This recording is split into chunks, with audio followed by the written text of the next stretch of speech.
واقعہ کربلا تاریخ کا دردناک واقعہ ہے۔ یہ اقتدار کی جنگ نہیں تھی، اقدار کی جنگ تھی۔ دو شخصیتوں کی لڑائی نہیں تھی، دو نظریات کا ٹکراؤ تھا۔ یہ حق اور باطل کا معرکہ تھا۔ یزید ظلم کا استعارہ ہے، حسین ابن علی امن کی علامت ہے۔ یزید جبر کا پتلا ہے، حسین صبر کا پیکر ہے۔ یزید اپنی بدطینت فطرت اور اپنی طبع ناہموار کے باعث دنیا پر ذلت و رسوائی، ظلم، جبر، جور و زیادتی کی علامت بن کے ابھرا، اور حسین ابن علی رضی اللہ تعالی عنہ حق و صداقت کا نشان بن کے ابھرا۔ کربلا کے تپتے ہوئے ریگزار میں حسینی اور یزیدی دو کردار سامنے آتے ہیں۔ اقبال نے کہا تھا، موسیٰ و فرعون و شبیر و یزید، ایند و قوت از حیات آیت پدید۔ زندہ حق از قوت شبیری است، باطل آخر داغ حسرت میری است۔ سرخ رو عشق غیور از خون او، شوخی ای مصرع از مضمون او۔ تا قیامت قطع استبداد کر، موج خون او چمن ایجاد کر۔ یزید بہدل کی بیٹی محسون کا ناپاک بیٹا تھا، اور حسین محمد عربی کی بیٹی فاطمہ کا شہزادہ تھا۔ یزید دمشق کے اطراف میں سرجون اور جریر، اختل جیسے اوباشوں کے جھرمٹ میں پل کے جوان ہوا۔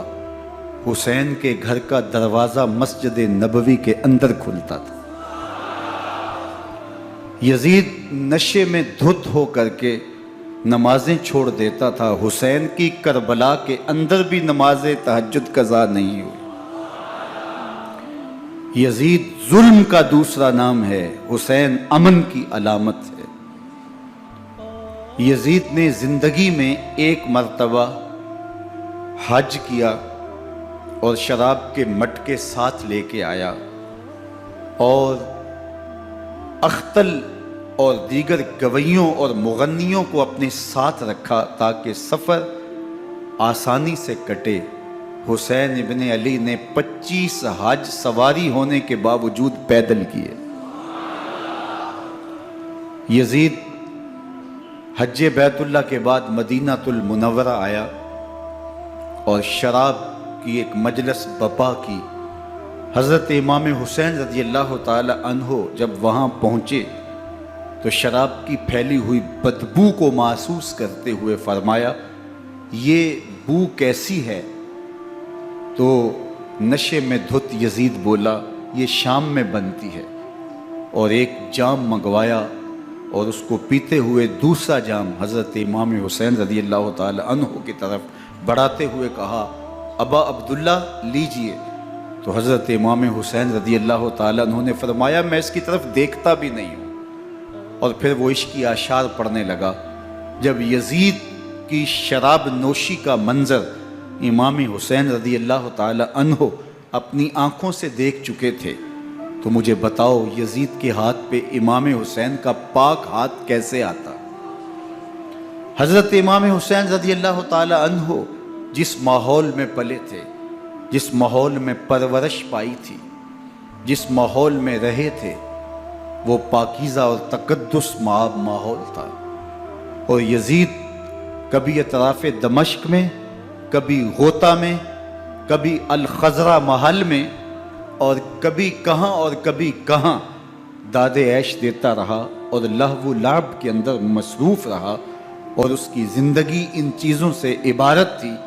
وہ محرمات کو حلال قرار دیتا، شراب نوشی اس کی ہڈیوں میں رچی ہوئی تھی، اور شریعت بیضا کا مذاق اڑایا کرتا۔ اور حسین ابن علی رضی اللہ تعالی عنہ کی دوستیاں جن لوگوں سے تھی وہ عبداللہ ابن عباس تھے، عبداللہ ابن عمر تھے، حضرت عبد الرحمن بن ابو بکر رضی اللہ تعالی عنہ تھے۔ یزید تو جوا کھیلتا رہا، یزید تو قمار بازی کرتا رہا، یزید تو شراب نوشی کرتا رہا، اور حسین ابن علی مسجد نبوی کے منبر میں حضور کے پہلوؤں میں بیٹھتے رہے۔ زمانے نے وہ منظر دیکھا کہ سرخ رنگ کے جوڑے پہنے ہوئے حسنین کریمین حجرہ فاطمہ سے نکلتے ہیں، کم عمری کی وجہ سے کبھی گرتے ہیں کبھی سنبھلتے ہیں، اور آقا کریم خطبہ ارشاد کر رہے ہیں، خطبہ چھوڑ کے حضور نے شہزادوں کو اٹھا لیا۔ وہ منظر بھی زمانے نے دیکھا۔ حضرت عبداللہ بن شداد کہتے ہیں کہ حضور سجدے میں تھے اور سجدہ اتنا طویل ہو گیا، ہمیں لگا یا تو وحی کا نزول ہو رہا ہے یا پھر اللہ کا حکم آ گیا اور اللہ کے محبوب کی روح قبض کر لی گئی۔ لیکن میں نے جب نظریں اٹھا کے ننکیوں سے دیکھا تو کیا منظر تھا کہ حسین ابن علی حضور کی پشت پہ بیٹھے ہوئے اور میرے آقا سجدے کو طول دے رہے ہیں۔ اللہ اکبر! حسین کے لیے پیغمبر کے سجدوں کو طول دیا جا رہا ہے۔ حسین ابن علی کبھی منبر پہ حضور کی اطراف میں بیٹھتے ہیں، وہ منظر بھی دنیا نے دیکھا کہ حضور کے مبارک کندھوں پر حسین ابن علی بیٹھے ہیں اور حضور کی زلفوں کو پکڑا ہوا ہے۔ تو حضرت عمر رضی اللہ تعالیٰ عنہ دیکھ کے کہتے ہیں واہ واہ کیسی سواری میسر آئی حسین ابن علی کو۔ تو میرے آقا مسکرا کے کہتے ہیں عمر سواری دیکھتے ہو سوار بھی تو دیکھو۔ اللہ اکبر! حضرت اسامہ بن زید بن حارثہ رضی اللہ تعالیٰ عنہ فرماتے ہیں رات کا ایک پہر گزر گیا اور مجھے حضور سے کوئی کام تھا، میں آقا کریم کی خدمت میں حاضر ہوا، در دولت پہ دستک دی، حضور تشریف لائے تو چادر اوڑی تھی، بکل کی ہوئی تھی میرے حضور نے، تو میں نے اپنی حاجت کہی تو حضور نے میری حاجت پوری کر دی۔ لیکن ایک منظر میں نے دیکھا کہ حضور نے جو چادر کی بکل فرمائی تھی اس کے اطراف میں پہلوؤں میں ابھار تھے جس طرح اندر کوئی ہو۔ مجھ سے نہ رہا گیا، میں نے پوچھ لیا، میں نے کہا بندہ نواز چادر کے اندر کیا ہے؟ فَكَشَفَهُ، تو حضور نے چادر کو کھول دیا۔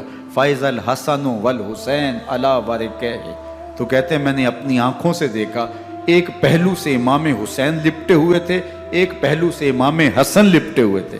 فرمایا یہ میرے بیٹے ہیں، یہ میری بیٹی کے بیٹے ہیں، اے اللہ میں ان سے پیار کرتا ہوں، تو بھی ان سے پیار کر، جو ان سے پیار کرے اس سے بھی پیار کر۔ ان کی محبت کا درس دیا، ان کے پیار کا سبق پڑھایا، کہا ان سے پیار کرنے والا میرے سے پیار کرنے والا ہے، ان سے بغض رکھنے والا میرے سے بغض رکھنے والا ہے۔ ان کی تکلیف حضور کو بے چین کر دیتی تھی۔ حضرت سیدہ فاطمہ الزہرا رضی اللہ تعالی عنہ کے گھر کے قریب سے گزرے تو حضرت امام حسین کے رونے کی آواز آ رہی تھی، تو آقا کریم علیہ السلام نے فرمایا کہ فاطمہ حسین کو چپ کرواؤ، الا تعلمی ان بقاءہ یوزینی، تو جانتی نہیں حسین کا رونا مجھے دکھ دیتا ہے۔ حسین ابن علی کو حضور رونے نہیں دیتے تھے، ان کو دکھی نہیں ہونے دیتے تھے، کیونکہ رسول اللہ صلی اللہ علیہ وسلم جانتے تھے کہ یہ کتنے دکھ سہے گا، کتنی تکلیفوں سے گزرے گا اور کتنے مصائب سہے گا۔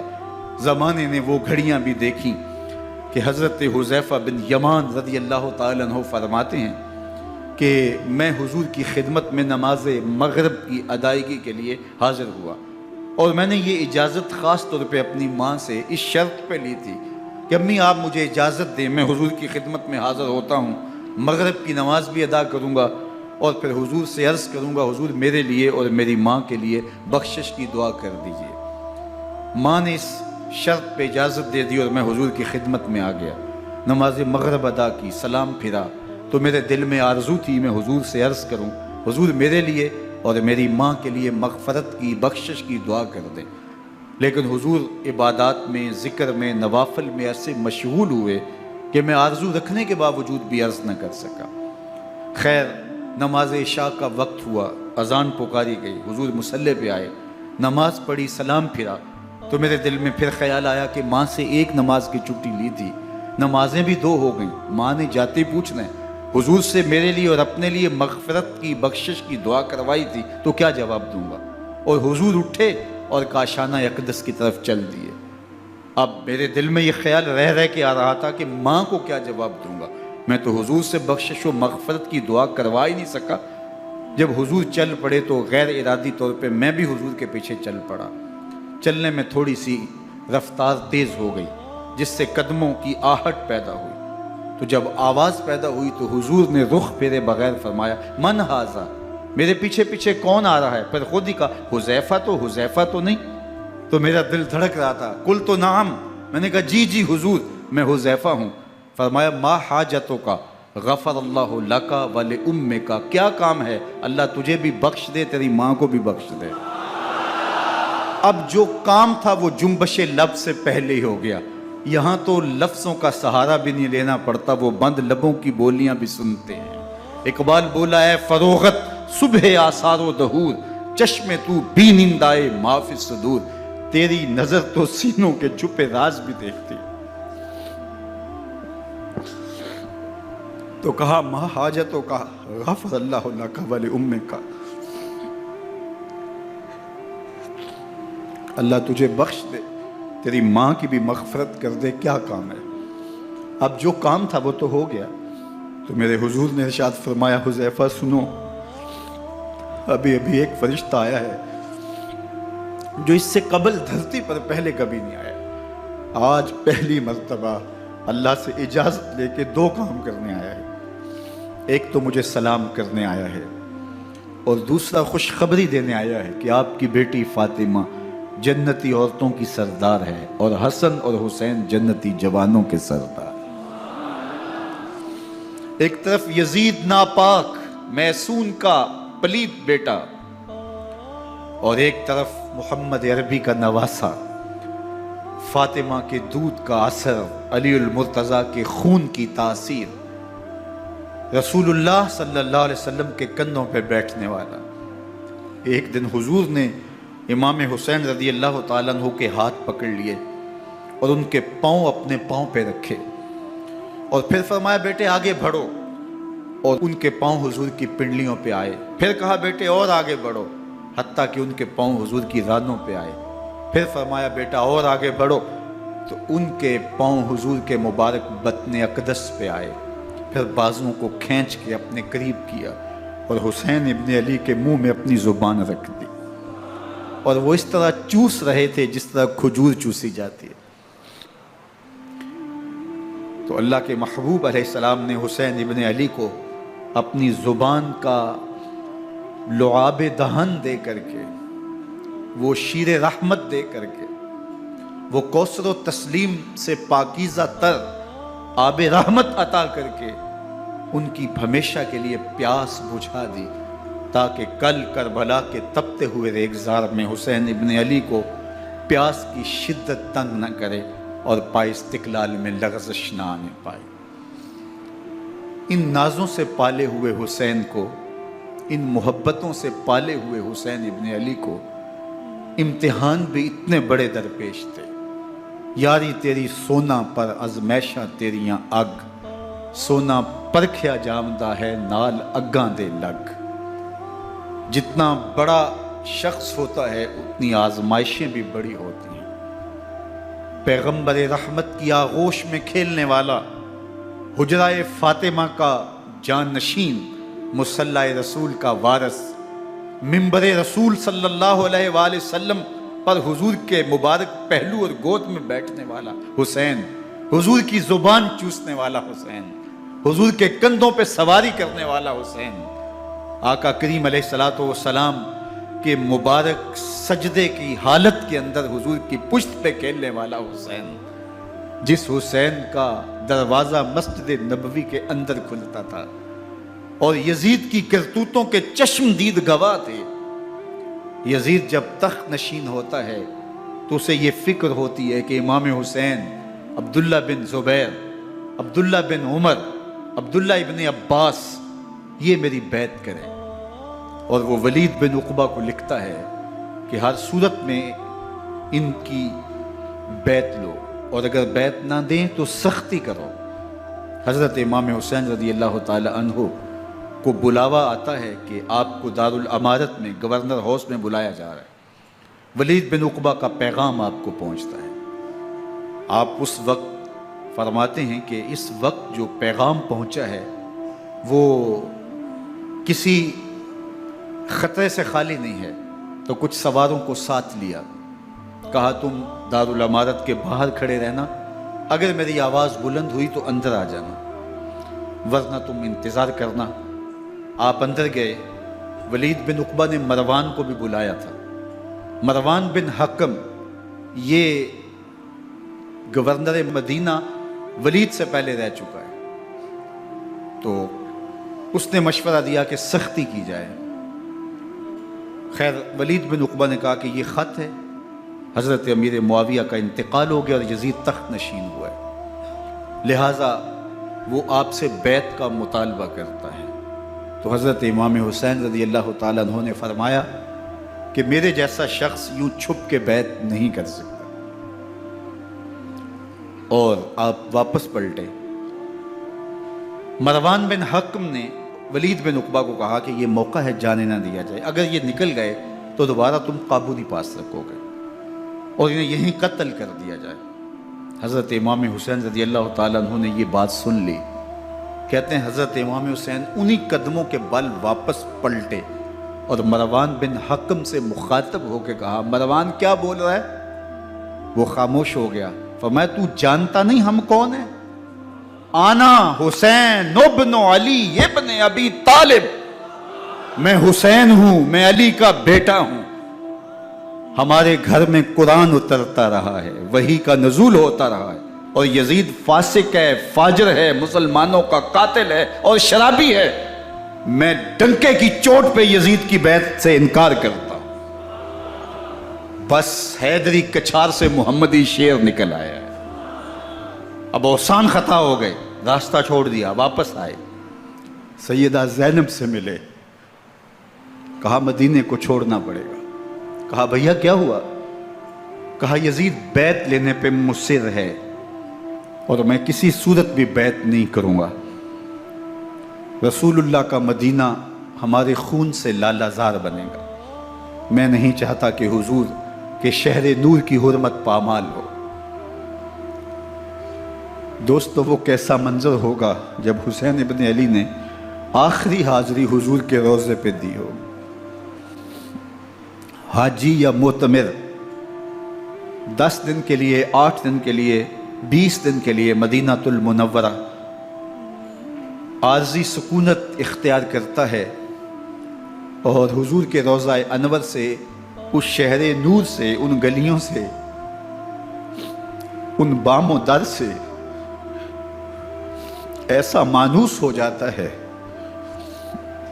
کہ جب واپس پلٹ رہا ہوتا ہے ان دعاؤں کے ساتھ کہ دوبارہ آنا بھی نصیب ہو، اور اسے لگتا ہے کہ میں دوبارہ بھی بلایا جاؤں گا، لیکن اس کے باوجود شہر حبیب چھوڑنا قیامت سے کم نہیں ہوتا۔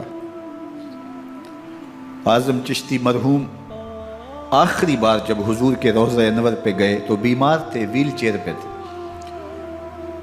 باب بقی سے باہر نکلے تو خادم سے کہا کہ میری ویل چیئر پیچھے سے کھینچو تاکہ میرا رخ روضہ انور کی طرف رہے، اور وہ پیچھے سے کھینچتا چلا جا رہا ہے، اور جب باب مکہ سے پیچھے جنت البقیع کے قریب سے گنبد خضرا نگاہوں سے اوجل ہونے لگا تو اعظم چشتی مرحوم نے کہا، جاں بدن سے نکلتی ہے اعظم، جاں بدن سے نکلتی ہے اعظم، کوئی آسان ہے مدینے سے جدا ہونا،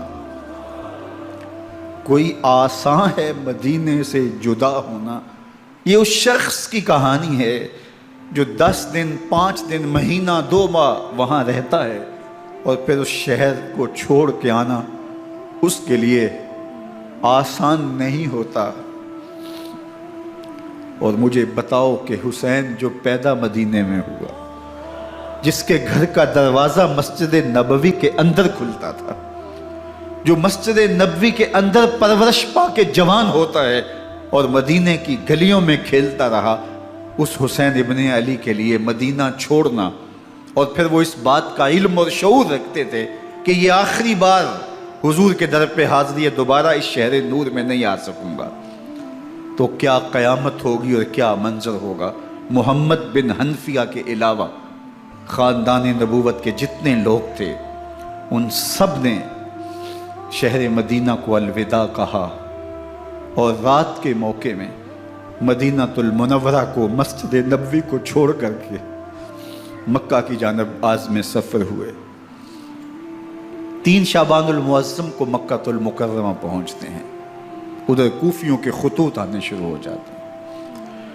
حضرت امام حسین رضی اللہ تعالیٰ عنہ مسلم بن عقیل رضی اللہ تعالیٰ عنہ کو صورتحال معلوم کرنے کے لیے بھیج دیتے ہیں۔ 40,000 کوفی آپ کے ہاتھ پہ بیعت کر دیتے ہیں۔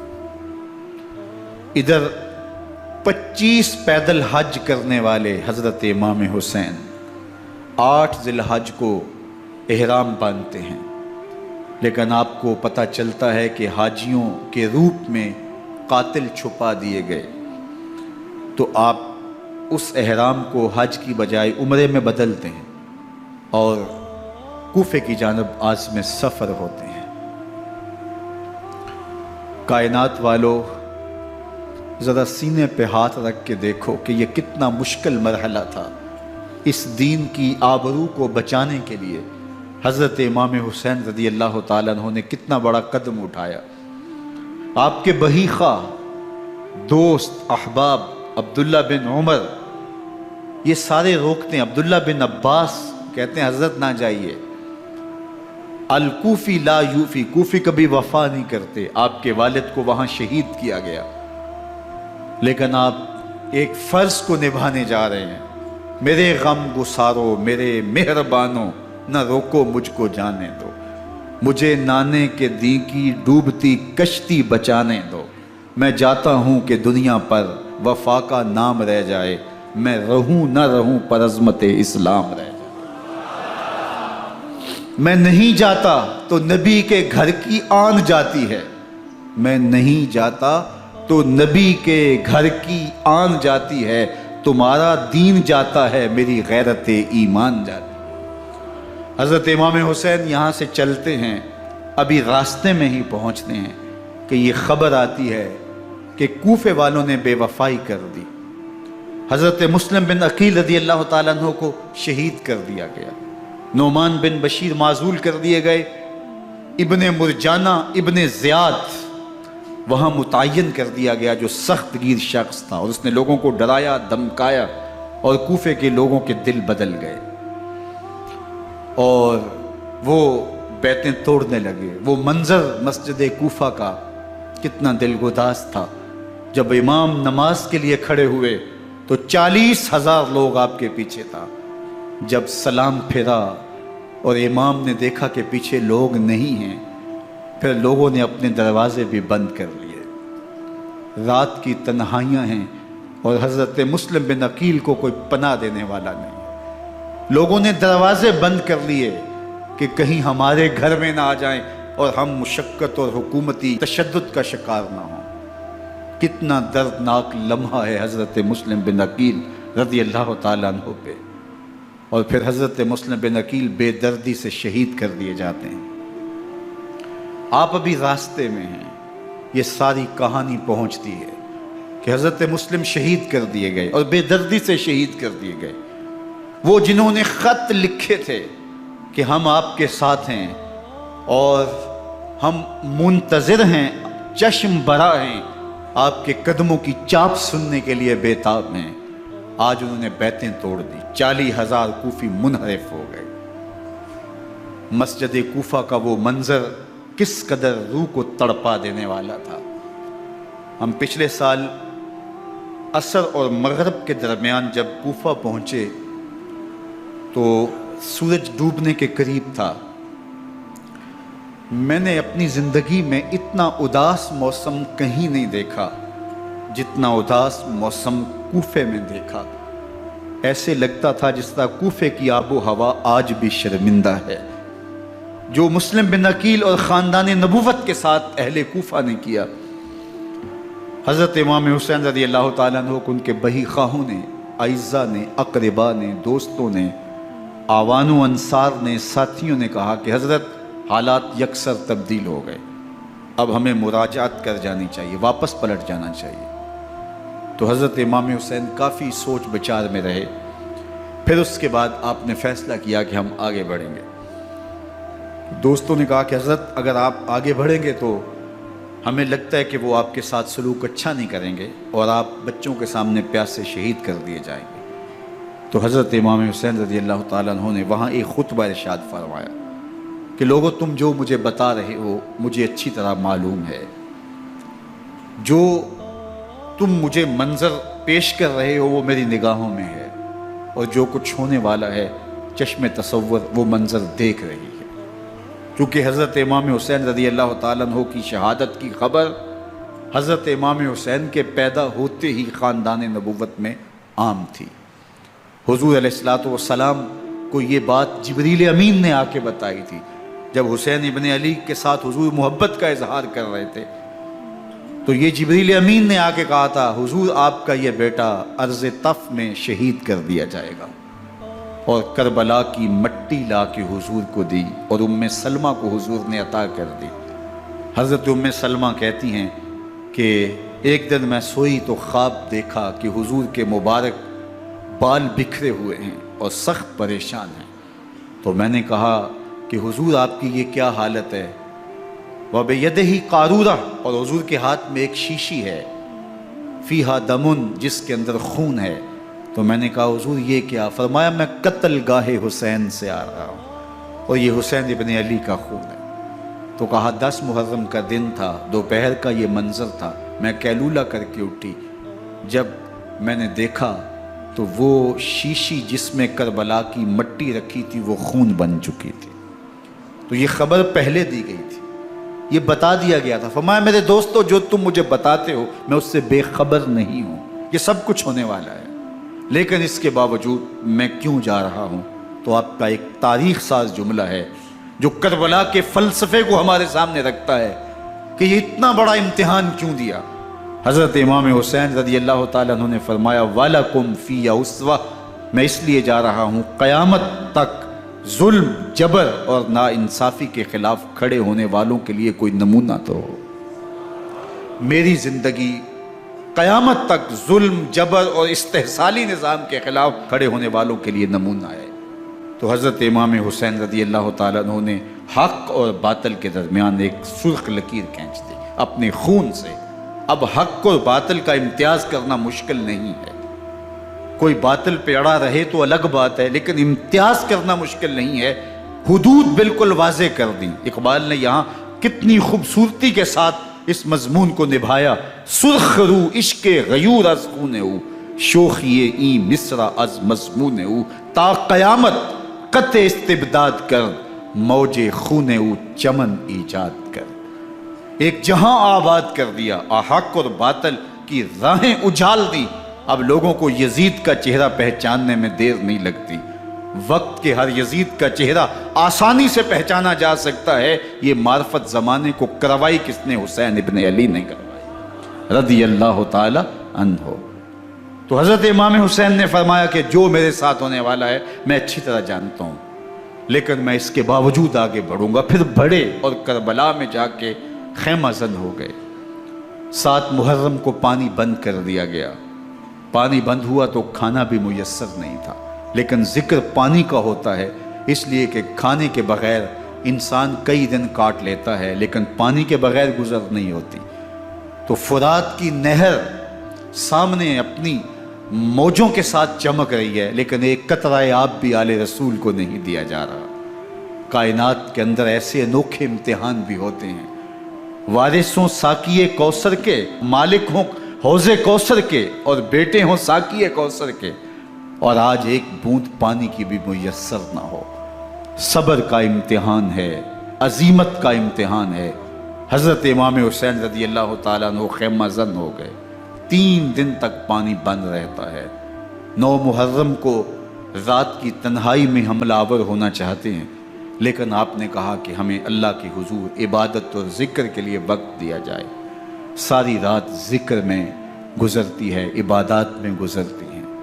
رات کے اندھیرے میں آپ چراغ بجھا دیتے ہیں۔ آوان و انصار کو کہتے ہیں کہ ان کی دشمنی میرے ساتھ ہے، انہیں میرا خون چاہیے، اگر تم رات کی تاریکی میں نکل جاؤ تو میں تم سے کوئی مواخذہ نہیں کروں گا، اور یہ بھی تمہارا پیچھا نہیں کریں گے، اس لیے کہ ان کا مطلوب تم نہیں ہو، ان کا مطلوب میں ہوں۔ جب چراغ جلایا تو کوئی بھی نہیں گیا۔ مسلم بن نوسجہ کھڑے ہو کے کہتے ہیں حضرت اگر ہمارے بدن کو 70 بار کاٹا جائے اور جلایا جائے اور ہواؤں میں اڑا دیا جائے پھر بھی آپ کا ساتھ نہیں چھوڑیں گے۔ 70 سال کے بوڑھے ہیں حبیب بن مظاہر، کہتے ہیں حضرت آپ کو چھوڑ کے جائیں کہاں، آپ کو چھوڑ کے جائیں کہاں؟ کوئی ساتھ چھوڑنے کے لیے تیار نہیں ہے۔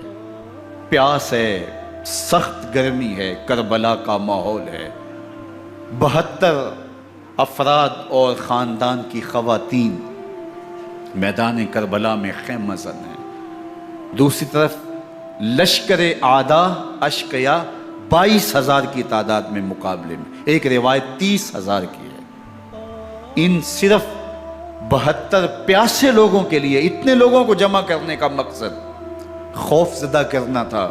شرط ہے کہ یزید کی بیعت کر لیں، محاصرے توڑ دیں گے، پانی دستیاب ہوگا، اعزاز و اکرام سے نوازا جائے گا، خزانوں کے منہ کھول دیے جائیں گے۔ لیکن حسین ابن علی کہتے تھے سب کچھ لٹ جائے گا، باطل کے ہاتھ پہ ہاتھ نہیں رکھوں گا۔ اللہ اکبر۔ اب صبح طلوع ہوتی ہے، عاشور کا دن چڑھتا ہے، سورج اپنی پوری تمازت کے ساتھ گرمی برسا رہا ہے۔ آج خاندان نبوت کا امتحان زمانے نے دیکھنا ہے۔ رسول اللہ کا لعاب چوسنے والا اس کے صبر کا آج امتحان ہے، حضور کے کندھوں پہ کھیلنے والے حسین کا آج امتحان ہے۔ اللہ اکبر۔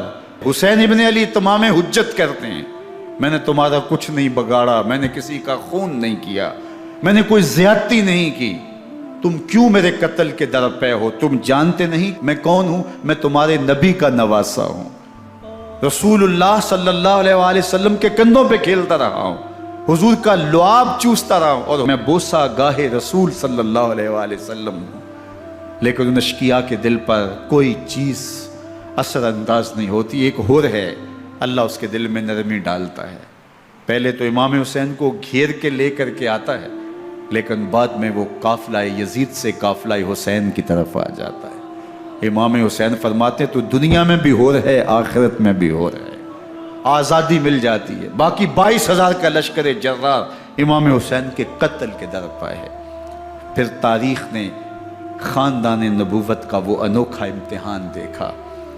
حضرت امام حسین کے بچے بالخصوص خواتین پیاس کی شدت میں حلق خشک ہے۔ حضرت سکینہ تڑپ کے اپنے باپ سے کہتی ہیں کہ مجھے 6 ماہ کے لیے اصغر کی پیاس نہیں دیکھی جا رہی۔ بچے کو ہاتھوں پہ اٹھاتے ہیں اور نہر فرات کے کنارے پہنچ کے فرماتے ہیں اشقیاء سے مخاطب ہو کے تمہارا معاملہ میرے ساتھ ہے، اس 6 ماہ کے بچے نے تمہارا کچھ نہیں بگاڑا، اور چلو بھر کے اس کا حلق سیراب کرنا چاہتے ہیں۔ ایک 2 شاخہ تیر آتا ہے جو حضرت علی اصغر کے گلے کو چیر دیتا ہے۔ راوی لکھتے ہیں کہ وہ عام تیر نہیں تھا، جانوروں کو شکار کرنے کے لیے جو بڑے تیر ہوتے ہیں وہ 2 شاخہ تیر تھا۔ وہ گردن کو کاٹ دیتا ہے، خون بہنے لگتا ہے، گردن لٹک جاتی ہے۔ حضرت امام حسین وہ بہتا ہوا خون اپنے چلو میں لیتے ہیں اور آسمان کی طرف اچھال کے کہتے ہیں مالک حسین کی یہ قربانی بھی قبول۔ یہ تماشا لبے بام نہیں ہے۔ بچہ بیمار ہو، ڈاکٹر جواب دے دیں، ماں باپ کے ہاتھ پھول جاتے ہیں، زندگی کی سانسیں ابھی چل رہی ہوتی ہیں، لیکن ڈاکٹر کہے کہ یہ میرے بس کا روگ نہیں ہے، کہیں اور لے جاؤ، تو زندگی کا لف و نشر غیر مرتب ہو جاتا ہے۔ میں سلام پیش نہ کروں حسین ابن علی کو، 6 ماہ کا علی اصغر ہاتھوں میں دم توڑتا ہے، گردن لٹک جاتی ہے، خون بہہ رہا ہے۔ اب خیموں کی طرف بڑھ رہے ہیں لیکن زبان پہ شکایت نہیں ہے، کہتے ہیں مالک حسین کی یہ قربانی قبول کر لے۔ اب خیموں کی طرف آنا، شہر بانوں ام رباب سیدہ زینب حضرت سکینہ سلام اللہ علیہا کا سامنا کوئی آسان کام نہیں تھا، لیکن حسین ابن علی آتے ہیں، شہزادے کو یہاں خیموں کے قریب رکھ کے کہتے ہیں کہ یہ حوض کوثر سے سیراب ہو گیا ہے۔ اللہ اکبر، کوہرام مچ جاتا ہے خیموں کے اندر، کیا منظر ہوگا اور ان کو کن الفاظ کے پیرائے میں ڈھال کر کے ان کیفیات کو بیان کیا جا سکتا ہے جو اہل بیت کے خیموں کے اندر علی اصغر کی شہادت کے بعد کا منظر رقم ہو رہا ہوگا۔ اللہ اکبر، ادھر اشکیا آوازیں دے رہے ہیں، مبارزت کے لیے پکار رہے ہیں۔ زمانے نے پھر وہ منظر بھی دیکھا کہ جوان بیٹے کو 18 سال کی کمائی حضرت امام حسین میدان عمل میں بھیج رہے ہیں۔ وہ علی اکبر جو حسین کا نور نظر ہے، آنکھوں کا قرار ہے، دل کی تسکین ہے۔ اور پھر حضرت علی اکبر جب گھوڑے کی زین سے فرش زمین پہ گرتے ہیں تو باپ کو آواز دیتے ہیں، اور حضرت امام حسین جو ہے وہ آگے جا کے بیٹے کی لاش اٹھاتے ہیں۔ اللہ اکبر، 18 سال کے بیٹے کی لاش کو کندھوں پہ اٹھا کے خیموں تک لاتے ہیں اور ہاتھ پھیلا کے کہتے ہیں مالک حسین کی یہ قربانی بھی قبول فرما۔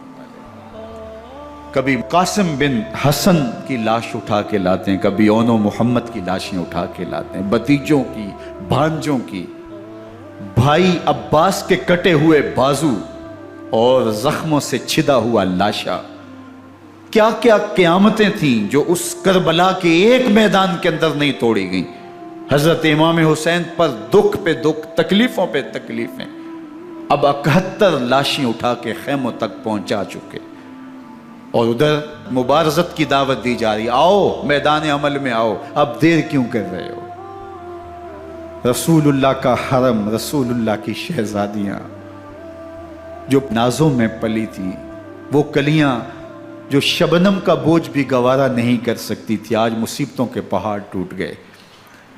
حضرت امام حسین کبھی شہربانوں کو، کبھی ام رباب کو دلاسا دیتے ہیں، کبھی حضرت زینب کو کہتے ہیں۔ حضرت زینب کربلا کے اس میدان کے اندر بڑے حوصلے کے ساتھ اپنے بھائی کے ساتھ کھڑی رہی، اپنے 2 بیٹے راہ خدا میں پیش کیے، ان کی لاشیں وصول کی، لیکن زینب جس جرأت کے ساتھ، جس پامردی کے ساتھ اس سارے منظر کو حوصلے کے ساتھ سہتی رہی، وہ یقیناً حوصلہ سیدہ زینب سلام اللہ علیہا کا ہی ہے، لیکن یہ وہ منظر تھا کہ زینب کا دل بھی ڈول گیا جب حسین ابن علی گھوڑے پہ بیٹھنے لگے اور ان کو گھوڑے میں بٹھانے والا کوئی نہیں تھا، اور جو بھی سوار جاتا پھر واپس اس کی لاش ہی آتی اور حسین ابن علی لے کے آتے۔ آج حسین ابن علی جا رہے ہیں، زندگی کا سارا سرمایہ لٹ رہا ہے، حضرت زینب سلام اللہ علیہا سنبھل نہیں رہی۔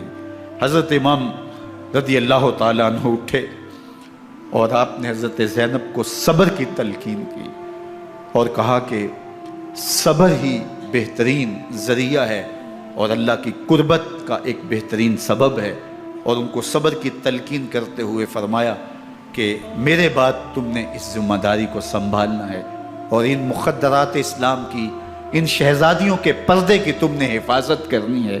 اور پھر گھوڑے کی زین کس کے امام حسین لشکر اشقیاء کی طرف بڑھتے ہیں۔ اب خیموں سے سسکیوں کی آواز آ رہی ہے، ان کا سردار، ان کا تاجدار آج سب کو چھوڑ کے کربلا کے میدان کی طرف بڑھ رہا ہے۔ جرم کیا کیا، قصور کیا کیا، اس نے کیا زیادتی کی کہ آج نیزوں اور انیوں کے مقابلے میں 22,000 کا لشکر حضرت امام حسین پہ ٹوٹ پڑتا ہے۔ آپ پھر اتمام حجت کرتے ہیں، میں نے کسی کو قتل نہیں کیا، خون ناحق نہیں بہایا، میرے خون کے درپے کیوں ہو، اپنی آخرت کیوں برباد کرتے ہو، تم جانتے نہیں میں کون ہوں، میں تمہارے نبی کا نواسا ہوں۔ لیکن ابن زیاد کہتا ہے مقابلے میں آؤ۔ پھر حضرت امام حسین رضی اللہ تعالیٰ عنہ مقابلے میں آتے ہیں، اور جب گھوڑے کو ایڑ لگا کے دشمن اشقیاء پہ ٹوٹتے ہیں تو پھر ایسا منظر ہوتا ہے کہ وہ بھیڑ بکریوں کی طرح آگے بھاگتے ہیں۔ 71 زخم کلیجے پہ لیے شجاعت کا یہ پیکر جب میدان میں آتا ہے، آواز آتی ہے یہ کون ذی وقار ہے، بلا کا شاہ سوار ہے، لباس ہے پھٹا ہوا غبار سے اٹا ہوا، تمام جسم نازنی چدا ہوا کٹا ہوا، یہ نبی کا نور عین ہے، یہ بالیقین حسین ہے، یہ حسین ابن علی ہے رضی اللہ تعالیٰ عنہ۔ پھر چاند بادلوں میں گھر جاتا ہے، شامی غنڈے تیر برساتے ہیں، تلواروں سے آپ کے بدن پر ضربیں لگاتے ہیں اور نیزوں سے آپ کے بدن کو پرو دیتے ہیں۔ جب آپ کا پیراہن بعد میں اتارا گیا تو آپ کے پیراہن میں 122 سوراخ تیروں کے تھے، 33 زخم تلواروں کے اور 34 گھاؤ نیزوں کے تھے۔ جب گھوڑے کی زین سے فرش زمین پر آئے، بدن چھلنی تھا، زخم زخم سے خون بہ رہا تھا، 3 دن کا پیاسا حسین، اللہ اکبر، بدن زخموں سے چور، 71 لاشیں کلیجے پہ لیے، مخدرات اسلام کے پردے کا خیال دل میں الگ ہے، لیکن گھوڑے کی زین سے جب فرش زمین پہ امام حسین آتے ہیں، زبان پہ ہائے نہیں، نالا و شیون نہیں، چیخ و پکار نہیں، آتے ہی پیشانی سجدے میں رکھتے ہیں اور پکارتے ہیں اللہم ردن بقضائک وصبرن علی بلائک تسلیما لامرک سبحان ربی العالی۔ مالک گھر لٹا کے، بچے لٹا کے، خاندان سب کچھ قربان کر کے، اپنے بدن کو زخموں سے چھلنی کروا کے، تیروں اور نیزوں کی انیوں سے اپنے آپ کو زخمی کروا کے، تیرے حضور سر جھکا کے یہ اقرار کرتا ہوں کہ حسین تیری تقدیر پہ راضی ہے، مالک تو بھی بتا، تو بھی حسین پہ راضی ہوا ہے کہ نہیں ہوا۔ آواز آ رہی ہے، اس پیاسے پر علی شیر خدا کو ناز ہے، اس نواسے پر محمد مصطفیٰ کو ناز ہے۔ اوروں نے بھی سجدے کیے پر اس کا عجب انداز ہے، اس نے وہ سجدہ کیا جس پر خدا کو ناز۔ حسین ابن علی رضی اللہ تعالیٰ عنہ کا سر انور دستے قاتل نے تب کاٹا جب وہ سجدے میں جھکا ہوا تھا۔ یزید نے کہا میں بیعت لوں گا، امام حسین نے کہا کبھی بھی نہیں دوں گا، یہ سر کٹ سکتا ہے جھک نہیں سکتا۔ سر کاٹ کے نیزے کی نوک پہ چڑھا دیا گیا اور یہ اس بات کا اعلان تھا کہ ہم جیت گئے اور حسینی ہار گئے، اور لشکر یزید میں غوغا مچ گیا، نقارے بجنے لگے کہ ہم جیت گئے، دیکھو امام حسین شہید کر دیے گئے، اور سر کاٹ کے نیزے کی نوک پہ چڑھایا گیا۔ لیکن لشکر یزید سے ہی آواز آئی یہ کیسا سر ہے جو کٹ کے بھی سر بلندی ہے، کٹ گیا ہے پھر بھی اونچا ہے، اللہ اکبر، یہ سر سجدے میں کٹا ہے، رب کے حضور عبادت کی حالت میں کٹا ہے۔ حسین آج بھی سجدے میں ہے، اللہ اکبر، حسین آج بھی سجدے میں ہے، بلکہ کٹے ہوئے سر کا رخ زمین کی جانب تھا اور کٹی گردن آسمان کی طرف، یوں نیزے پہ پرویا گیا۔ اللہ اکبر، ایک شاعر نے نقشہ کھینچا، بآنکھ سر نیزے پہ اور سوئے زمین ہے روح، یعنی سجدہ ثانی کی ہے آرزو۔ رکعت کے 2 سجدے ہوتے ہیں، ابھی ایک سجدہ ہوا تھا کہ دست قاتل نے سر کاٹ دیا، کہا حسین کی پیشانی میں دوسرے سجدے کی تمنا مچل رہی۔ یہ تھا حسین ابن علی کا سجدہ، ساری زندگی رب کے حضور سجدہ قضا نہیں ہونے دیا۔ آج پانی نہیں ہے، اللہ اکبر، آج تیمم کر لیتے ہیں، آج اپنے خون کو اوڑ کر کے حسین نے اپنی پیشانی اپنے مالک کے حضور جھکا کر کے عظیمت کی وہ انوکھی داستان رقم کر دی کہ صدیاں گزرنے کے باوجود بھی ان کی یادوں کے چراغ روشن ہیں۔ جب حضرت امام حسین اور دوسرے آیان و انصار کو شہید کر دیا گیا تو ان کے سر نیزوں کی نوک پہ چڑھا دیے گئے۔ حضرت امام حسین کا کٹا ہوا سر اور باقی 71 افراد کے کٹے ہوئے سر نیزوں کی نوک پہ، اور 10 سواروں کو ابن سعد نے کہا کہ ان کو رون دو، اور گھوڑوں کی ٹاپوں تلے حضرت امام حسین رضی اللہ تعالیٰ عنہ اور ان کے آوان و انصار کو جو ہے وہ روندا گیا، حتیٰ کہ ان کی استخوان مبارک، ان کی ہڈیاں بھی چور چور ہو گئیں۔ روننے سے قبل ان کا لباس اتار لیا، ان کے کپڑے اتار لیے گئے۔ اللہ اکبر، کیسی دردناک گھڑیاں تھیں۔ یزید کا صرف یہی بد کرداری کا مرحلہ نہیں تھا، اس کربلا کے صحرا کے اندر یزید نے جس طرح امام حسین رضی اللہ تعالیٰ عنہ کو شہید کیا اور حضرت امام حسین کے خاندان کو شہید کیا، جب مدینہ المنورہ پر یزید نے مسلم بن عقبہ کو مقرر کیا، جس کو بزرگوں نے مصرب بن عقبہ کہا ہے، تو اس کو کہا 3 دن تک مدینے کا حرم تمہارے لیے حلال ہوگا، جو چاہو تم کرنا، اور شامی فوجوں کو اجازت ہوگی۔ تو وہاں بھی انہوں نے 10,000 تابعین اور 700 صحابہ کو شہید کیا۔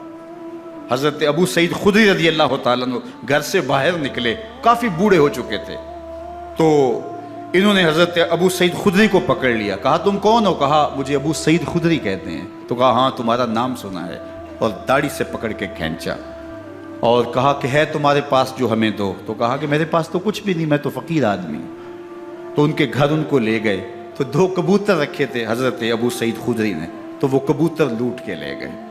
اللہ اکبر۔ حضرت ابن سنان رضی اللہ تعالیٰ عنہ کو، جو حضور کے علم بردار تھے فتح مکہ کے دن، ان کو ستو پہلے پلائے اور پھر ان کی گردن کاٹی گئی، اور کہا یہ ہے وہ ستو جو تم زندگی میں آخری بار پیو گے۔ ایک گھر میں داخل ہوئی شامی فوج، تو ایک خاتون کے ابھی بچہ پیدا ہوا تھا، اور قابلہ نے، دائیا نے وہ بچہ ماں کی چھاتی پہ لٹایا، اور وہ ماں کا پہلا دودھ پی رہا تھا۔ تو یہ جا کے کہنے لگے نکالو تمہارے پاس جو کچھ ہے۔ تو اس خاتون نے کہا تم جانتے ہو یہ بچہ کون ہے؟ تو انہوں نے کہا ہم نہیں جانتے۔ کہا یہ حضرت ابن ابی کبشہ انماری رضی اللہ تعالیٰ عنہ کا بچہ ہے، اور یہ وہ صحابی ہیں کہ جو بیت الشجرہ کے موقع پہ حضور کے ہاتھ پہ بیعت کرتے ہیں۔ انہوں نے اس چیز کا لحاظ نہ کیا کہ جو کچھ ہے وہ ہمیں دو، ورنہ تیرے بچے کو نہیں چھوڑیں گے۔ تو ماں بچے سے مخاطب ہو کے کہتی ہے، ابھی بچہ پیدا ہوا ہے اور ماں سے پہلا دودھ پی رہا ہے، کہ بیٹے اگر میرے پاس کچھ ہوتا، وہ قیمتی سے قیمتی چیز بھی ہوتی، تیری جان کے لیے قربان کرتی، لیکن اس وقت میرے پاس کچھ ہے نہیں۔ تو ایک شکی آگے بڑھا اور بچے کو ایک ٹانگ سے پکڑ کے کھینچ کے دیوار کے ساتھ پٹک کے مارا، جس سے دماغ کا بھیجا نکل گیا۔ کیا کیا زیادتیاں نہیں کی۔ 700 صحابہ حرہ کے واقعہ میں شہید کیے یزید نے، اور 10,000 تابعین شہید کیے۔ مسجد نبوی میں ممبر رسول کے ساتھ گھوڑے باندھے، اور وہ ممبر رسول اور مصلی رسول کے قریب لید کرتے رہے۔ حضرت سید عبد المسیب فرماتے ہیں میں نابینا تھا اور حضور کے روضہ انور کے پاس بیٹھا تھا، اور یزید کے سپاہی آتے، جو بھی مسجد میں نظر آتا پکڑ کے لے جاتے، مجھے نابینا سمجھ کے چھوڑ دیتے، لیکن میں پریشان تھا کہ ظہر کا وقت ہوگا، عصر کا وقت ہوگا، مغرب عشاء کا وقت ہوگا، نہ اذان نہ اقامت نہ جماعت، تو کیسے مجھے پتہ چلے گا کہ نماز کا وقت ہو گیا، اور کیسی میری نمازوں کا کیا بنے گا؟ میں اس فکر میں بیٹھا تھا۔ لم ازل اسمع الاذان والاقامت من قبر رسول اللہ صلی اللہ علیہ وآلہ وسلم۔ فرماتے ہیں جب بھی پھر نماز کا وقت آیا، گنبد خضرا سے اذان کی بھی آواز آئی، اقامت کی بھی آواز آئی۔ 3 دن تک مسجد نبوی کے اندر گھوڑے بندے رہے، اور مدینہ کی حرمت پامال کی۔ مدینہ کے گھروں کے اندر یہ بد کماش داخل ہوئے، اور جو بدکاریاں انہوں نے کی، کلیجہ منہ کو آتا ہے۔ 1002 شیزائیں ان بدکاروں کی بدکاریوں کی وجہ سے کنواری حالت کے اندر حاملہ ہوئی۔ 3 دن تک مدینے کا حرم انہوں نے پامال کیا، اور پھر مکہ المکرمہ میں کعبۃ اللہ پر گولے برسائے، اور کعبہ کا غلاف جل گیا۔ وہ تو یزید مر گیا، اور حضرت عبداللہ ابن زبیر رضی اللہ تعالیٰ عنہ نے اپنی خلافت کا اعلان کیا۔ یزید کے یہ کرتوت تھے، ادھر اہل مدینہ کو ستایا، ادھر اہل مکہ کو ستایا، اور رسول اللہ صلی اللہ علیہ وسلم کے خانوادے کی بے حرمتی اور توہین کی۔ نہ صرف انہیں قتل کیا گیا، ان کی لاشوں پہ گھوڑے دوڑائے۔ ابن سعد اور شمر جو ہے وہ خیموں میں داخل ہوا، اور مخدرات اسلام کی چادریں چھیننے کی کوشش کی۔ حضرت زینب سلام اللہ علیہ نے مخاطب ہو کے کہا ہمارے چہرے کے رکھوالے چلے گئے ہیں، ظالم تو خیال نہیں کرتا ہم رسول اللہ کی بیٹیاں ہیں۔ حضرت شہربانو، حضرت زین العابدین اور حضرت زینب سلام اللہ علیہم، ان تینوں کو ایک اونٹ پہ باندھا گیا، اور باقی اونٹوں پہ باقی سادات کو، حضور کی شہزادیوں کو باندھا گیا، رسیوں میں جکڑا گیا، اور اونٹوں پہ باندھ کر کے کوفے کی جانب آگے آگے شہیدوں کے سر چل رہے ہیں، اور پیچھے یہ قافلہ چل رہا ہے۔ اور جب یہ قافلہ وہاں سے گزرا جہاں لاشیں پڑی تھیں، امام زین العابدین 14 سال کے تھے اور بیمار تھے، اور ان کا حوصلہ نہ ہوا، وہاں غشی ان کے اوپر آنے لگی، اور وہ منظر ابن کثیر نے، باقی لوگوں سب نے لکھا ہے کہ پھر جب ان کی یہ حالت ہوئی تو پھر سیدہ زینب سلام اللہ علیہ، جنہوں نے ابھی تک بڑے حوصلے کے ساتھ ساری مشکلات کا مقابلہ کیا تھا، اب ان کے بندن ٹوٹ گئے اور آنکھوں سے آنسو بہنے لگے، اور سیدہ زینب نے امام حسین رضی اللہ تعالیٰ عنہ کی لاش پہ کھڑے ہو کے، اور وہ روندی ہوئی لاش، ٹوٹی ہوئی ہڈیاں، اور وہ پریشاں بدن، کٹا ہوا سر نیزے کی نوک پہ، اور لاش یہ پڑی ہے، تو حضرت سیدہ زینب نے مدینے کی طرف منہ کر کے جو ہے وہ حضور سے فریاد کی، یا محمد آہو، یا محمد آہو، ھذا حسین بالآراء مزمل بالدماء، یا محمد آہو بناتوں کا سبایا۔ یا رسول اللہ، اے پیارے آقا، یا جدہ ہو، اے ہمارے نانا محترم، یہ دیکھیے آپ کا حسین پڑا ہوا ہے، بدن سے کپڑے اتار لیے گئے، خاک ہوائیں اڑا رہی ہیں، اور اس کے اوپر چادر جو ہے وہ مٹی کی پڑ گئی ہے۔ حضور آپ کی اولاد کاٹ دی گئی، اور پھر کہا بناتوں کا سبایا، حضور دیکھیے آپ کی بیٹیوں کے ہاتھ باندھ دیے گئے ہیں، اونٹوں پہ کس دیا گیا ہے، سر شہیدہ آگے آگے چل رہے ہیں، اور حضرت سیدنا امام حسین کا آگے آگے سر ہے۔ راستے کے اندر ایک جگہ آئی، رات گزری اور ان کو اتارا گیا۔ رات کا موقع تھا، ایک خاتون آئی اور اس نے کوئی کھانا پیش کیا ان کو، اور کہا کہ میں کسی زمانے میں حضرت سیدہ فاطمہ الزہرا کی نوکری کیا کرتی تھی، ان کی لونڈی تھی، ان کی کنیز تھی، اور آج مجھے پتہ چلا کہ آپ لوگ گزر رہے ہیں، تو میں نے کہا کہ میں اپنی مخدومہ کے خاندان کی خدمت کروں۔ اور پھر اس نے کہا کہ اس وقت سیدہ کی گود میں ایک 6-7 ماہ کی بچی تھی جس کو زینب کہا کرتے تھے، تو سیدہ زینب نے کہا کہ اماں اگر پہچانتی ہو تو وہ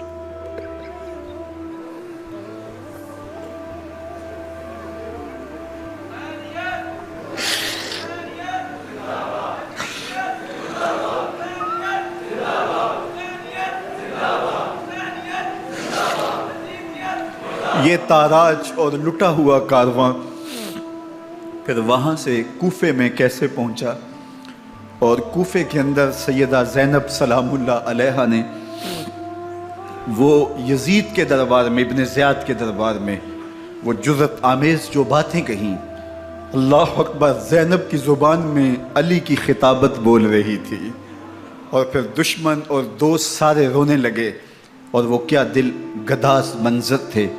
اور پھر یہ سروں کا قافلہ اور سادات کرام کا مشکیں کسی ہوئی ہیں اور اونٹوں پہ باندھے ہوئے، ان کو وہاں سے پھر قادسیہ، اور قادسیہ سے پھر دمشق یزید کے دربار میں پہنچایا گیا، اور وہاں سے یہ لٹے ہوئے خانمہ برباد تاراج لوگ مدینہ المنورہ میں کیسے پہنچے، اور اہل مدینہ نے کیسے استقبال کیا، اور وہ منظر کتنا دلگداز تھا جب اہل مدینہ زینب سے پوچھتے تھے زینب حسین کہاں ہے؟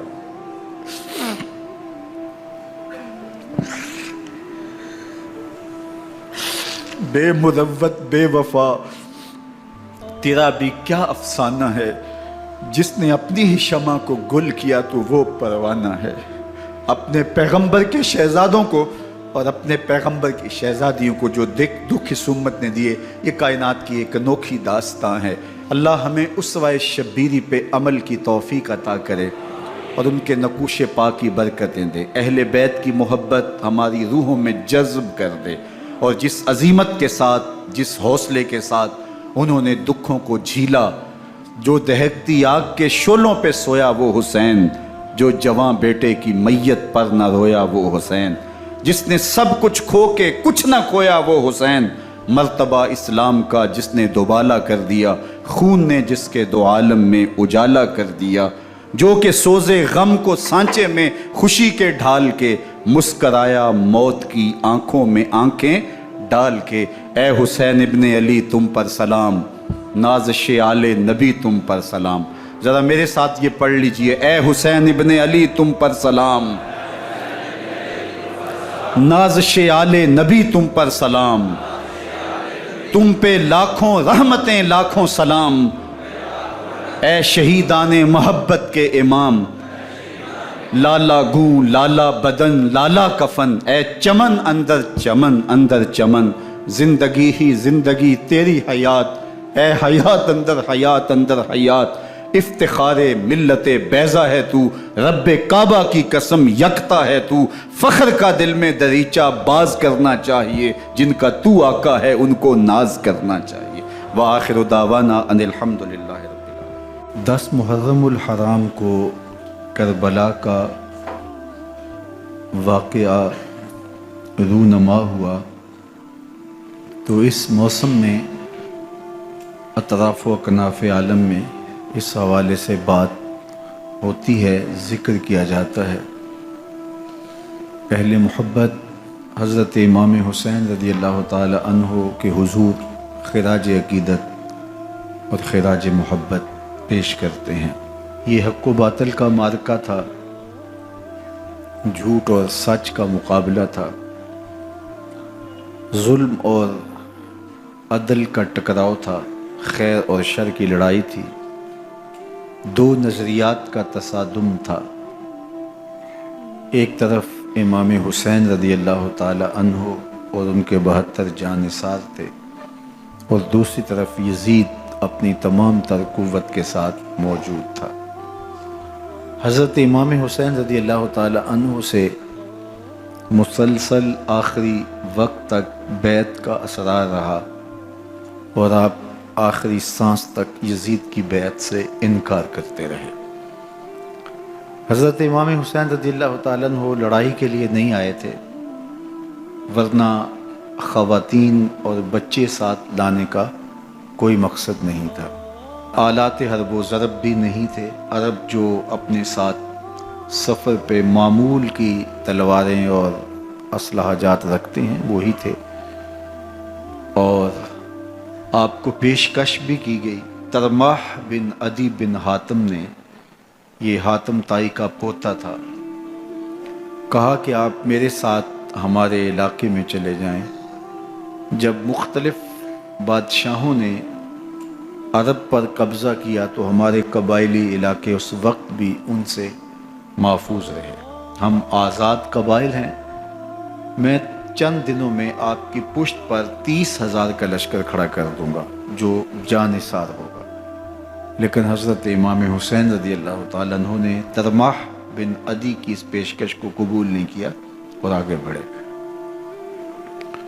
دشت نینوا میں، جسے دشت کربلا بھی کہتے ہیں، حر بن یزید ریاحی 500 سواروں کو ساتھ لے کر کے حضرت امام حسین کو محصور کر دیتا ہے، اور پھر یزید کا لشکر وہاں جمع ہونا شروع ہو جاتا ہے۔ 22,000 یا 30,000 کا لشکر امام حسین رضی اللہ تعالی عنہ کے اطراف میں لگا دیا گیا۔ 3 دن تک اس خانوادے کے لیے پانی بند کر دیا گیا۔ پانی کے بغیر تو انسان کی زندگی معطل ہو جاتی ہے، اور 3 دن کی مسلسل پیاس، اور پیاس میں بلکتے 6 ماہ کے بچے، خواتین اور بوڑھے۔ لیکن عزیمت کی راہوں کے یہ مسافر کسی صورت بھی یزید سے بیعت کرنے پہ آمادہ نہ ہوئے۔ یہ ایک ہیلا تھا کہ پانی بند کریں گے، بچے بلکیں گے، خواتین بے چین ہو جائیں گی تو یہ مجبور کر دیے جائیں گے۔ لیکن کہا تم جو کرنا ہے کرو۔ یہ بات طے شدہ ہے کہ ہم یزید سے بیعت نہیں کریں گے۔ پھر 3 ماہ پانی بند کرنے کے بعد حضرت امام حسین رضی اللہ تعالیٰ عنہ اور ان کے خاندان کو جس طرح ذبح کیا گیا، یہ ایک دردناک کہانی ہے۔ 72 افراد کربلا میں شہید کر دیے گئے۔ اہل حق کا یہ قافلہ بھوک اور پیاس سے نڈھال تھا، لیکن عزیمت کی راہوں کا یہ مسافر سرنگوں نہیں ہوا اور یزید کے ہاتھ پہ بیعت نہیں کی۔ امام حسین رضی اللہ تعالی عنہ آپ کے بیٹے، بھائی، بھتیجے، بھانجے، آیان و انصار، محبین شہید کر دیے گئے۔ 70 لوگ آپ سے پہلے شہید کیے گئے، پھر امام حسین رضی اللہ تعالی عنہ شہید کر دیے گئے۔ سوید نامی ایک زخمی،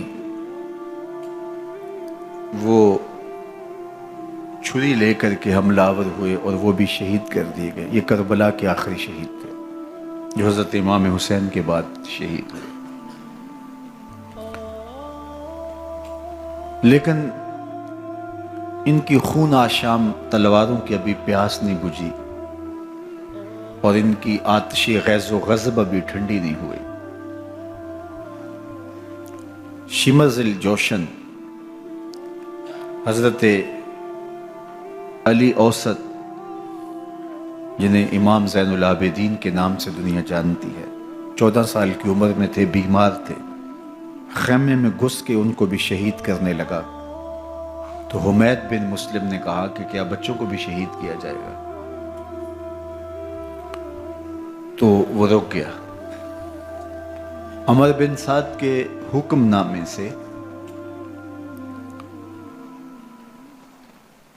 مقدس لاشوں پر گھوڑے دوڑائے گئے،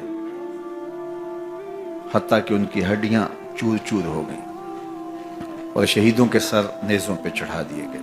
حسین ابن علی اور ان کے آیان و انصار کاٹ دیے گئے۔ فتح کے نعرے بجے، جشن منائے گئے، اور یہ قافلہ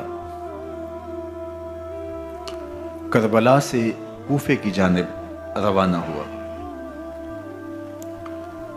شہیدوں کے سر نیزوں پہ آگے آگے چل رہے ہیں، اور اونٹوں کے اوپر حضور کی بیٹیاں، حضور کی شہزادیاں اور حضرت امام زین العابدین کو باندھا گیا ہے، اور یہ تقدس مآب قافلہ کوفے پہنچتا ہے۔ ابن زیاد بہت خوش تھا کہ جیسے اس نے کوئی بہت بڑا کام کر لیا ہو۔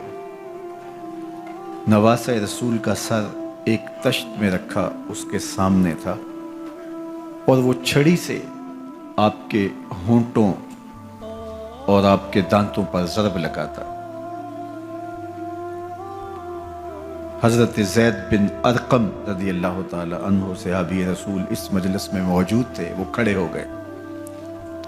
غصے سے ان کا بدن کانپ رہا تھا، اور آپ نے کہا، ظالم، چھڑی کو یہاں سے ہٹا لے، میں نے خود ان آنکھوں سے رسول اللہ کو یہ ہونٹ چومتے ہوئے دیکھا ہے۔ ابن زیاد غصے میں بپھرا ہوا بولا، اگر تو بوڑھا نہ ہوتا تو میں تیری گردن اڑا دیتا۔ حضرت زید بن ارقم روتے ہوئے دربار سے باہر نکلے، اور ساتھ اہل کوفہ کو مخاطب کر کے کہا کہ اہل کوفہ، تم نے حسین ابن علی کو شہید کر دیا، اور ابن مرجانہ کے غلام بن گئے۔ حضرت زینب سلام اللہ علیہا ایک کونے میں بیٹھی تھی، پرانے کپڑوں میں ملبوس۔ ایک وہ وقت بھی تھا کہ سیدہ زینب سلام اللہ علیہا جب کوفے میں آئیں،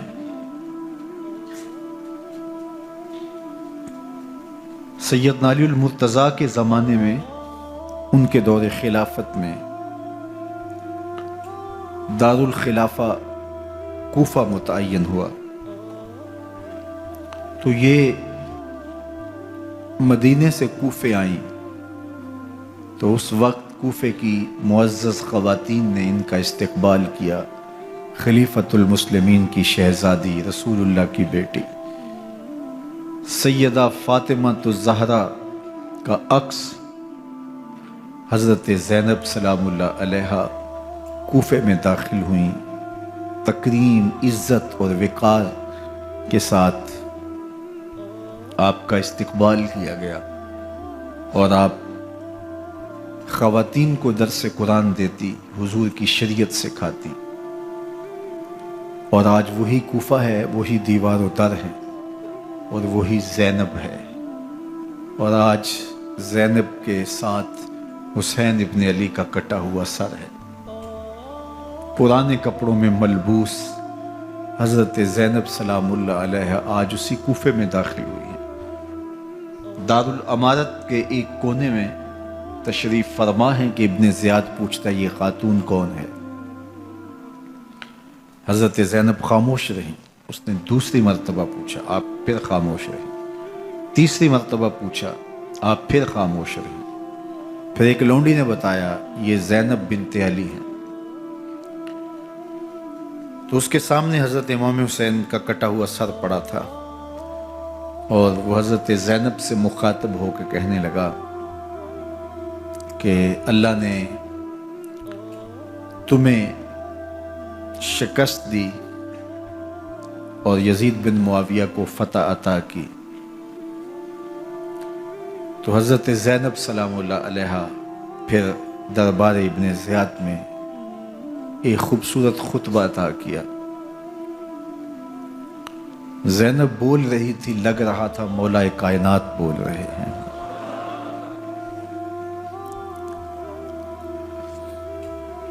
یہ خطبہ بامر مجبوری تھا، ابن زیاد کی خرافات کا جواب تھا۔ تو ابن زیاد سے اس کا جواب تو نہ بن پڑا، لیکن کہنے لگا کہ بڑی مکفہ اور مسجع گفتگو کی، تمہارا باپ علی بھی بہت اچھا شاعر تھا۔ تو سیدہ زینب سلام اللہ علیہا نے فرمایا ہمیں مکفہ گفتگو سے کیا غرض، یہ تو ایک حقیقت ہے جو ہم نے بیان کی۔ تو حضرت علی اوسط امام زین العابدین بھی پاس تھے، تو دیکھ کر کے کہنے لگا کہ یہ لڑکا کون ہے؟ تو فرمایا میں علی بن حسین ہوں۔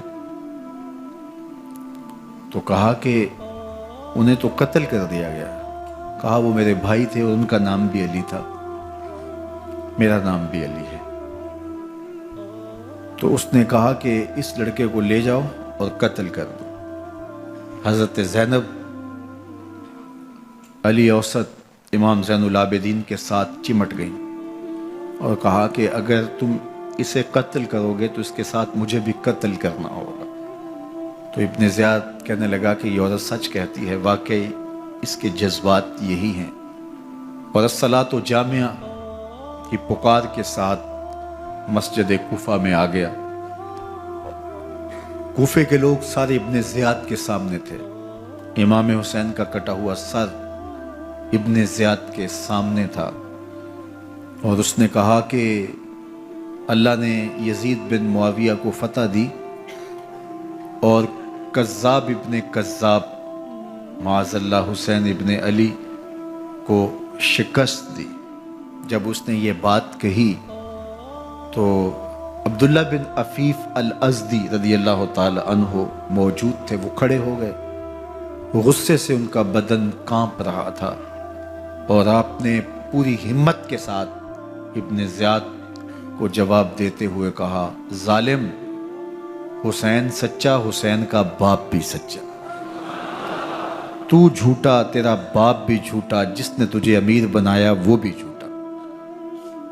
تو ابن زیاد نے جب اپنے بارے عبداللہ بن عفیف سے یہ بات سنی تو اس نے حکم دیا کہ ان کا سر کاٹ دیا جائے، اور پھر حضرت عبداللہ ابن عفیف رضی اللہ تعالی عنہ کو شہید کیا گیا اور ان کی لاش کو سولی چڑھا دیا گیا۔ حق کی راہ کے یہ مسافر اپنی جان کس طرح راہ خدا میں سپرد کر رہے تھے۔ اہل کوفہ سہمے ہوئے، ڈرے ہوئے ابن زیاد کے دربار میں بیٹھے تھے اور امام حسین رضی اللہ تعالی عنہ کے قتل کا، ان کی شہادت کا انہیں دکھ تو تھا، لیکن ان کے اندر ہمت، طاقت اور توانائی نہیں تھی۔ ان کی تلواریں یزید کے ساتھ رہیں اور دل امام حسین رضی اللہ تعالی عنہ کے ساتھ رکھنے کی بات کرتے تھے۔ پھر یہ قافلہ کوفہ سے چلتے چلتے دمشق کی جانب عازم سفر ہوا۔ ایک اونٹ پہ تین لوگوں کو سوار کیا گیا تھا۔ امام زین العابدین کو سوار بھی کیا گیا اور بدن پر زنجیریں بھی باندھی گئیں، جکڑ کر کے سواری پہ بٹھایا گیا۔ اللہ اکبر! جہاں جہاں سے یہ لوگ گزرتے، لوگوں کو ان کی حالت پہ رحم آتا۔ بہت سارے